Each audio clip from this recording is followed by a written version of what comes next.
I'm Brian Kreml. I'm the residential service manager, and I'm also the director of business development at Vogel Heating and Cooling. So we're making a video today because we see a lot of reviews that involve price.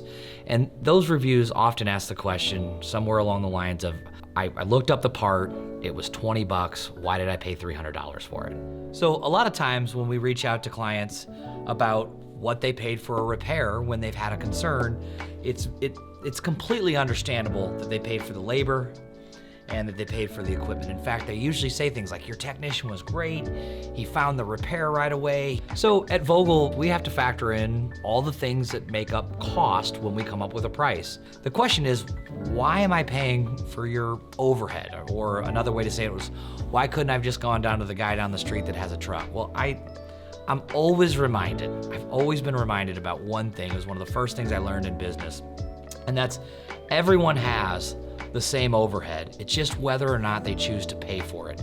And if they choose to pay for it, it's the experience that the client gets. If they don't choose to pay for it, it's still the experience. So let me walk you through that. So one, when we invest in training, you get a more qualified person.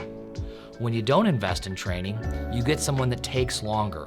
If they charge by the hour, which many small companies do, you end up paying for more time and not necessarily a better repair, just longer without air conditioning or longer without heating. Beyond that, when it's hard to find a company or get in touch with a company, for example, many companies that choose to go with the low overhead route do not answer their phones to 10 o'clock.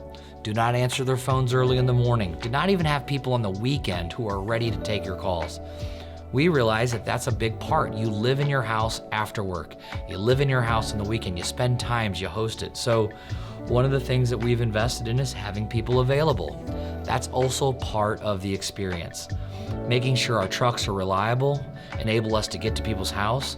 Having our trucks well stocked with the right parts and materials is also important. It's all part of delivering this experience. So another way to look at it is when you pay for these things, and not just this, you get an experience that's reliable. It's an experience that if you read about us online, you find out, gosh, these guys have hundreds, almost thousands of reviews of great and amazing experiences that people really liked. And it isn't able to be delivered consistently by just paying for field labor and just paying for the materials. These other things are part of the business plan and really part of the experience the homeowner gets.